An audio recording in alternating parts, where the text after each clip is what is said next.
Dear students, आज हम MA final economics की क्लास में economics of growth and development, मैं सुनंदा देवपुरा आपको इस सब्जेक्ट में एडम स्मिथ का सिद्धांत, इसके ऊपर आज हम चर्चा करेंगे। थियोरी ऑफ एडम स्मिथ और एडम स्मिथ्स थियोरी। ठीक है, लास्ट लेक्चर में हमने एडम स्मिथ की थ्योरी में इसके सिद्धांत पढ़े थे। आई थिंक आप लोगों ने उसको अच्छे तरीके से समझ लिया होगा। आज हम एडम स्मिथ के सिद्धांत का पार्ट 2 करने जा रहे हैं, जिसमें एडम स्मिथ के जो सारे सिद्धांत हैं उस पर समीक्षात्मक टिप्पणी, एडम स्मिथ थ्योरी पर समीक्षात्मक टिप्पणी यानी क्रिटिकल अप्रेजल, उसके बारे में अध्ययन करेंगे।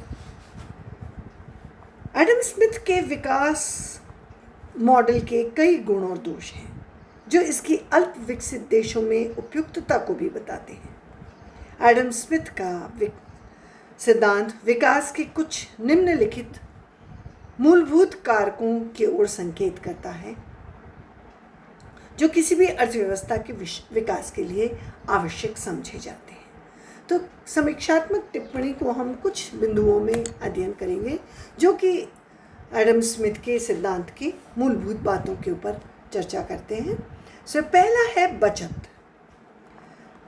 एडम स्मिथ के बचत पर जो दिया गया सिद्धांत था, पूंजी संचय के लिए मितव्ययता से रहने पर जोर दिया गया है एडम स्मिथ के द्वारा।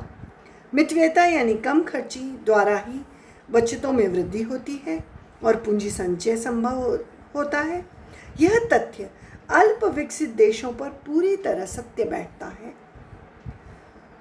क्योंकि बचतों में वृद्धि मितव्ययता द्वारा ही संभव हो सकती है जो पूंजी संचय के लिए आवश्यक है।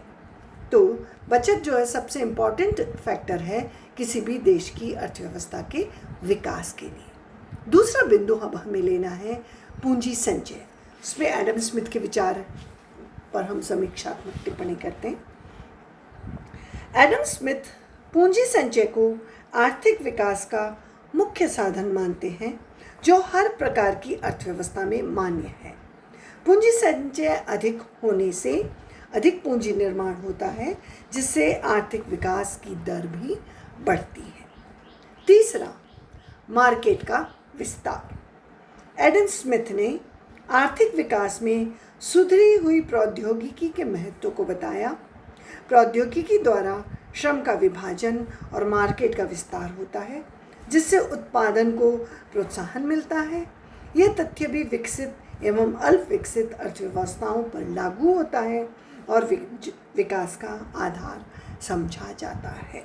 यानी जितना मार्केट का विस्तार होगा उतना ही वो अर्थव्यवस्था विकास करेगी। फोर्थ पॉइंट है अबंध नीति। स्मिथ का अबंध अर्थव्यवस्था पर विश्वास आज भी विकास के लिए कई क्षेत्रों में ठीक समझा जाता है, जैसे अंतर्राष्ट्रीय व्यापार, निजी क्षेत्र में उत्पादन आदि, क्योंकि सार्वजनिक क्षेत्र में अकुशलता और हानि की संभावना अधिक पाई जाती है। इसलिए सरकार अबंध अर्थव्यवस्था पर विश्वास रखती है, ऐसा एडम स्मिथ का मानना था। नेक्स्ट फिफ्थ पॉइंट है संतुलित विकास। स्मिथ के सिद्धांत में संतुलित विकास की प्रक्रिया निहित है। कृषकों, व्यापारियों और उत्पादकों की परस्पर निर्भरता और परस्पर संबंध इस बात के द्योतक हैं कि कृषि उत्पादन में वृद्धि होने के लिए वाणिज्य एवं निर्माणकारी उद्योगों में भी विकास करना अनिवार्य है। कृषि प्रधान अल्प विकसित देशों में कृषि विकास को प्राथमिकता देने के साथ साथ निर्माणकारी उद्योगों और वाणिज्य का विकास करने से ही आर्थिक वृद्धि तीव्र गति से हो सकती है। तो ये रही समीक्षात्मक टिप्पणी में एडम स्मिथ के जो सिद्धांत हैं उनकी मूलभूत बातों पर चर्चा और समीक्षात्मक टिप्पणी। अब हम देखते हैं कि एडम स्मिथ के सिद्धांत में कौन कौन सी कमियां रह गई जिन्हें आगे आने वाले अर्थशास्त्रियों ने ठीक करने का प्रयास किया। इसको आगे बढ़ाते हुए हम देखते हैं एडम स्मिथ के सिद्धांत की कमियां, जिसमें फर्स्ट पॉइंट है समाज का कठोर विभाजन। एडम स्मिथ का सिद्धांत ग्रेट ब्रिटेन तथा यूरोप के अन्य भागों में उस समय पाए जाने वाले सामाजिक तथा आर्थिक वातावरण पर आधारित है। इसमें पूंजीपतियों, जिनमें भूमिपति भी शामिल है, और श्रमिकों के बीच समाज के एक कठोर विभाजन का अस्तित्व मान लिया गया है। परंतु आजकल के मध्य समाज में मध्य वर्ग का बहुत महत्व पाया जाता है। अतः इस सिद्धांत में मध्य वर्ग की उपेक्षा की गई है, जो कि आर्थिक वृद्धि के लिए आवश्यक प्रोत्साहन प्रदान करता है।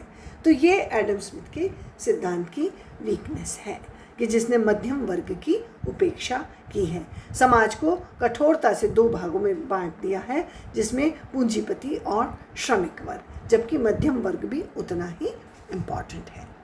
दूसरा बिंदु है एक पक्षीय बचत आधार, one sided saving base. Adam Smith के अनुसार पूंजीपति, भूमिपति और साहूकार ही बचत करते हैं।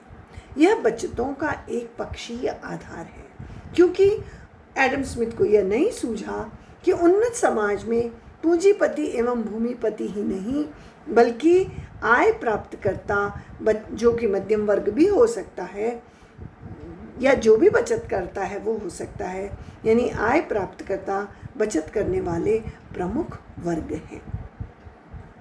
थर्ड पॉइंट, पूर्ण प्रतियोगिता की अवास्तविक धारणा, unrealistic assumption of perfect competition. Adam Smith का संपूर्ण मॉडल पूर्ण प्रतियोगिता की धारणा पर आधारित है, जो अवास्तविक है।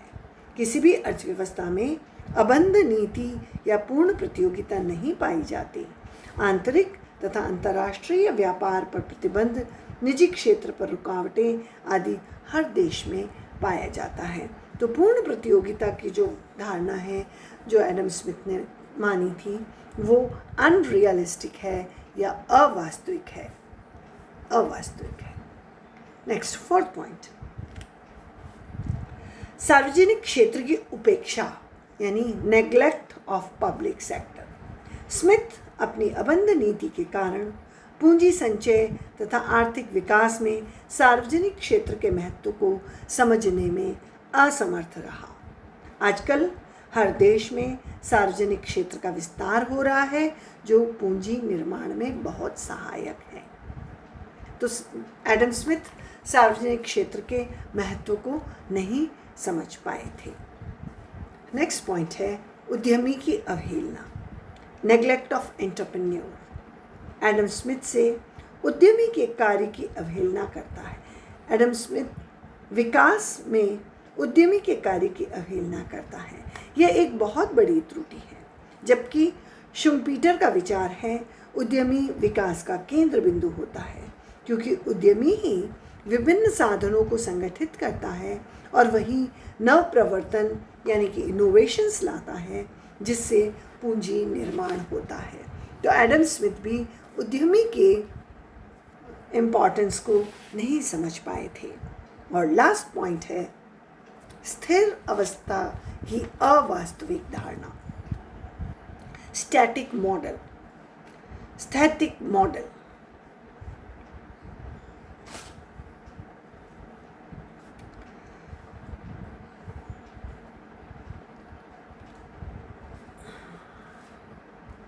हिक्स के अनुसार एडम स्मिथ का मॉडल यद्यपि वृद्धि मॉडल की तरह दिखाई देता है, आधुनिक दृष्टि में यह मॉडल वृद्धि का मॉडल नहीं है, क्योंकि यह क्रम सीक्वेंस प्रदर्शित नहीं करता, अतः यह स्थैतिक मॉडल है।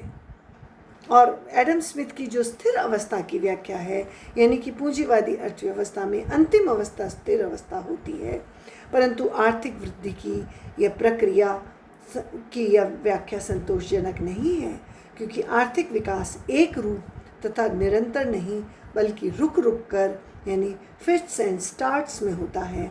अतः स्थिर अवस्था की जो धारणा है वह अवास्तविक है।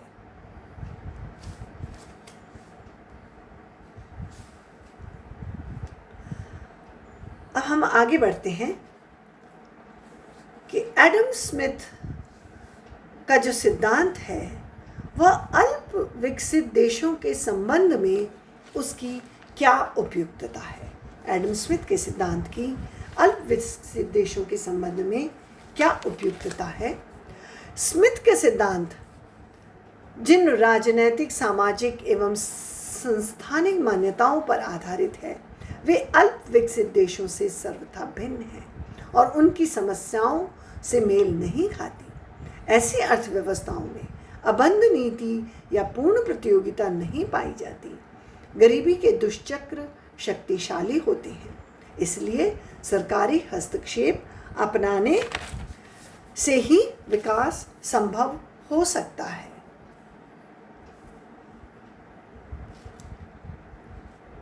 परंतु स्मिथ बचतों की अच्छाई का गुणगान करता था, जो कि पूंजी निर्माण के लिए महत्वपूर्ण है।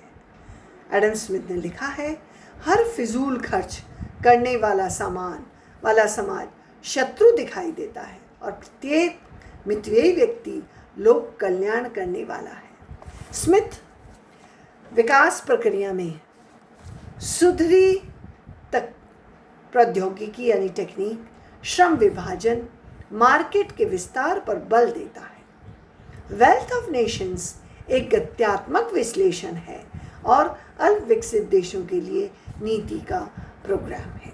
तो एडम स्मिथ की जो विकास की जो का सिद्धांत है वह कुछ मायनों में अल्प विकसित देशों पर लागू ना भी हो, लेकिन फिर भी अल्प विकसित देशों के लिए बहुत बहुत उपयोगी है और ये अल्प विकसित देशों के लिए विकास के मार्ग को बताने का एक नीति है, एक प्रोग्राम है। इसलिए एडम स्मिथ के सिद्धांत का हम अल्प विकसित देशों के लिए भी इसको हम बहुत उपयुक्त मानते हैं। इस प्रकार एडम स्मिथ का सिद्धांत और उसके आलोचनात्मक व्याख्या हमने 2 पार्ट्स में करके स्टडी की है। आप दोनों पार्ट्स को मिला करके ही एडम स्मिथ के सिद्धांत को कंप्लीट स्टडी कीजिएगा। आई थिंक आपको समझ आया है। Thank you so much.